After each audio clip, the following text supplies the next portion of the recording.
Assalamualaikum warahmatullahi wabarakatuh. Kami dari kumpulan 3 akan membentangkan UPU 3222 Budaya Keusahawanan dari kumpulan P.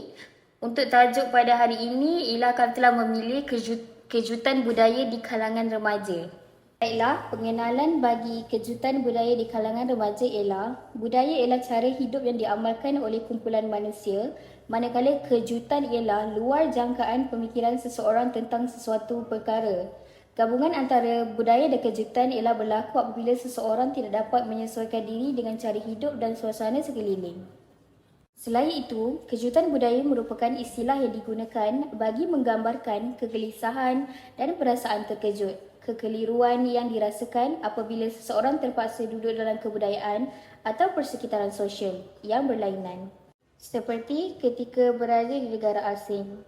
Okey, Assalamualaikum warahmatullahi wabarakatuh. Nama saya Muhammad Firdaus. Seterusnya, saya akan menerangkan tentang gejala kejutan budaya. Yang pertama, A. Berasa terasing. Hidup dalam budaya baharu selalunya boleh menyebabkan seseorang berasa terasing. Bahasa, adat sosial yang berbeza dan kekurangan pemahaman tentang norma budaya tempatan juga boleh menyebabkan seseorang berasa terasing. Nama saya Nur Nabila. Saya akan menceritakan gejala yang seterusnya iaitu B. Kesukaran untuk berkomunikasi. Bahasa dan komunikasi yang menyebabkan kekeliruan dan kekecewaan. Kesukaran memahami orang lain dan memahami diri sendiri dalam budaya baru boleh membawa kepada kejutan budaya. Terusnya, punca-punca kejutan budaya. Antara punca pertama ialah perubahan persekitaran yang mendadak. Perubahan persekitaran yang mendadak dapat menciptakan jangka masa penyesuaian panjang bagi remaja. Contohnya, remaja dari luar bandar terpaksa untuk mengikuti cara hidup orang yang berada di sekelilingnya ketika berhijrah ke kawasan bandar. Mereka perlu membentuk hubungan sosial baru, mempelajari kebiasaan dan norma baru, serta menyesuaikan diri dengan keadaan yang tidak dikenali. Hal ini dapat menimbulkan rasa cemas, kesepian dan stres kepada remaja selama proses penyesuaian. Punca-punca kejutan budaya yang terakhir ialah perbezaan budaya, di mana kita dapat lihat cara hidup setiap individu berbeza, di mana kita dibesarkan dengan cara didikan yang lain. Seterusnya ialah gaya percakapan, di mana kita dapat lihat gaya percakapan setiap negeri mempunyai slang yang berbeza. Selanjutnya ialah gaya pemakaian. Pepatah Melayu mengatakan, ukur baju di badan sendiri. Jika kita tidak mampu membeli sesuatu pakaian yang mahal, kita tidak perlu meniru pakaian rakan kita. Dan yang terakhir ialah kehidupan sosial, adat dan tradisi turun-temurun.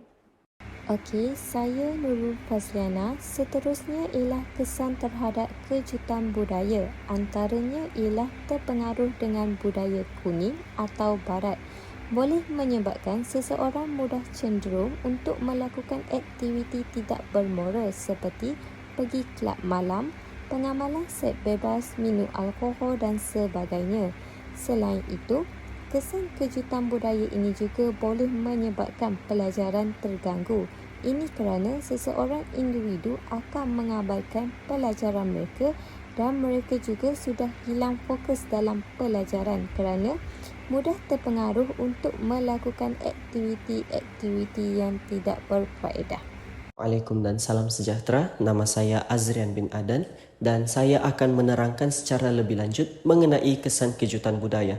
Baik, antara kesan kejutan budaya ialah ia dapat menjatuhkan imej diri dan keluarga. Seterusnya, kejutan budaya juga akan dapat mengabaikan nilai-nilai murni yang telah diamalkan oleh individu tersebut ataupun oleh keluarga individu tersebut. Baik, setakat itu saja daripada saya. Terima kasih. Seterusnya ialah contoh kejutan budaya. Contoh yang pertama dari segi pemakaian, iaitu pemakaian yang ketat dan pendek atau singkat sehingga menunjukkan aurat atau susuk badan. Yang kedua ialah fashion rambut, iaitu fashion rambut yang pelbagai warna dan style rambut. Yang ketiga ialah penambahan perhiasan seperti pemakaian anting-anting di lidah, hidung dan lain-lain tempat, makeup yang tebal dan tatu di badan. Seterusnya, cara atasi masalah kejutan budaya. 1. Berfikiran positif dan terbuka. mampu menerima budaya luar serta kuat dari segi mental dan fizikal bagi mengharungi pelbagai cabaran yang bakal dihadapi. Kedua, mempunyai rakan sokongan, dapat menyesuaikan diri apabila mempunyai rakan yang mendengar dan memahami masalah. Kejutan budaya adalah satu fenomena yang kompleks dan selalu berubah mengikut waktu. Kejutan budaya boleh menjadi pengalaman yang membingungkan ataupun menarik. Kejutan budaya ini terjadi ketika kita menghadapi perbezaan yang tidak terduga dalam cara orang lain memahami, berperilaku atau mempraktikkan nilai-nilai, norma dan tradisi mereka. Kesimpulannya, kejutan budaya berlaku dari interaksi antara budaya. Dengan memperlakukan sebagai peluang belajar dan pertumbuhan, kita dapat memperluaskan pemahaman kita tentang dunia, memperkayakan perspektif kita dan membangun hubungan yang lebih kuat dan lebih inklusif dengan orang-orang dari latar belakang budaya yang berbeza.